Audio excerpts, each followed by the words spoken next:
Medical report দেখে সূর্য কিন্তু এখন রুডিকে পুরোপুরি বিশ্বাস করতে পারে না। ওদিকে দেখা যায় সূর্যর নতুন মেডিকেল ওপিনিয়ন থাকে, সেখানে সবাই মিলে যাবে। এদিকে দেখা যায় কৃষ্ণ বাড়ি থাকে না, কৃষ্ণ একটা দরকারি কাজে ব্যাঙ্গালোর চলে যায়, আর দীপা রূপা সকলে পরিবারের সকলে মিলে সেই ওপিনিয়নের ওখানে যায়।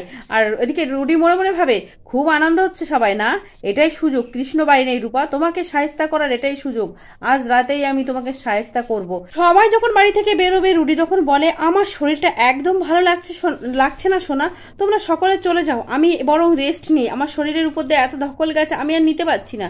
তখন সোনা বলে না, তাহলে তোমাকে এভাবে আমি রেখে যেতে পারি না, তাহলে আমি তোমার সাথে থেকে যাচ্ছি। ওদিকে রুডি বলে না না আমি ভালো আছি, তুমি যাও। তখন এই কথা শুনে কাকিয়া বলে একবার বলছো ভালো আছি, একবার বলছো খারাপ লাগছে, তাহলে তুমি কি বলতে চাইছো একটু ক্লিয়ার ভাবে বলবে। সোনা বলে বাবা দেখো না রুডির বলছে ভালো লাগছে না, তুমি একটু দেখো ওকে। তখন সূর্য রুডির চালাকিটা কিছুটা ধরতে পারে, তাই রুডির কাছে এসে বলে তোমার মাথা ঘুরছে, তোমার শরীরটা ভালো লাগছে না, তারাও তোমার জন্য আমি ওষুধ নিয়ে আসি। এবারে সূর্য ওষুধ আনতে গেলে রুডি বলে না না আমার সেরকম অসুবিধা হচ্ছে না, আমার ওষুধ খাওয়ার প্রয়োজন হবে না। সূর্য জোরাজোরি করে আর জোর করে ওষুধটা কিন্তু রুডিকে খাইয়ে দেয়। রুডি যেতে চায় না দেখে সোনা বলে আচ্ছা ঠিক আছে তোমার যেতে হবে না, কিন্তু আমিও তোমাকে এভাবে রেখে যেতে পারবো না। সোনাকে বলে আজ তোমার দিদি ভাই লাবণ্য সেনগুপ্তর নামে হাসপাতাল উদ্বোধন হবে, সেখানে তুমি যাবে না, সেটা কি করে হয়, তোমাকে যেতে হবে। এই বলে সেখান থেকে সবাইকে পাঠানোর চেষ্টা করো রুডি। ওদিকে উর্মি আসছে না দেখে দীপা উর্মিকে ডাকতে গেলে উর্মি বলে আমার আসলে ওখানে গিয়ে কোনো কাজ নেই, ওখানে গিয়ে হাততালি দেওয়া ছাড়া। ওদিকে সূর্য হাসপাতাল সকলকে নিয়ে যায় আর সকলকে এটাই বোঝায় যে একদিন একটা ছেলের হাতে একটা লাঠি দেওয়া হয়েছিল, সেটাকে ভাঙতে বলা হয়েছিল, সে সহজেই সেটা ভেঙে দিয়েছিল, কিন্তু তারপর দেখা যায় একগুচ্ছ লাঠি তার হাতে দিলে সে আর ভাঙতে পারে না।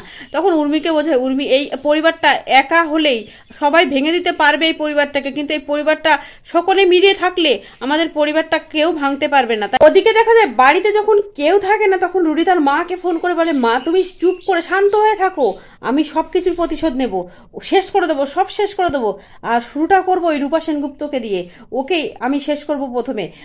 ওদিকে দেখা যায় হাসপাতাল উদ্বোধন হয়ে গেলে রুডি রূপার ফোনে ফোন করে, সেটা দেখে রূপা বেশ অবাকই হয়ে যায়। রূপা ফোনটা রিসিভ করতে রুডি বলে বৌদি আমি রুডি, আমি সোনাকে কিছু কথা বলতে চাই, কিন্তু সেগুলো আমি ওকে বলে উঠতে পারছি না, তাই আমি তোমাকে কথাগুলো বলতে চাই, তুমি একবার বাড়িতে আসবে। রূপা বুঝতে পারে না কি করবে। রুডি বারবার কাতর সুরে রূপাকে বলে বৌদি তুমি প্লিজ একবার এসো।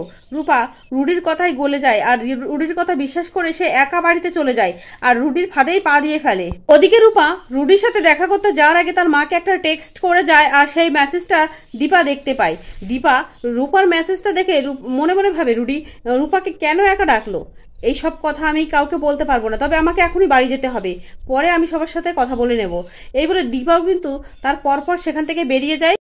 ওদিকে দেখা যায় রূপা রুডির ঘরে এসে পৌঁছায়। রুডিকে বলে তুমি আমাকে ডেকেছিলে কেন? রুডি বলে ও বৌদি তুমি এসেছো, আমি আসলে তোমাকে অনেক কিছু কথা বলতে চাই যেগুলো আমি সোনাকে বলে উঠতে পারি না। এইবারে রুডি বিছানা ছেড়ে ওঠে আর এক পা করে আস্তে আস্তে হেঁটে দরজার কাছে যায়, দরজায় গিয়ে ছিটকানিটা আটকে দেয়।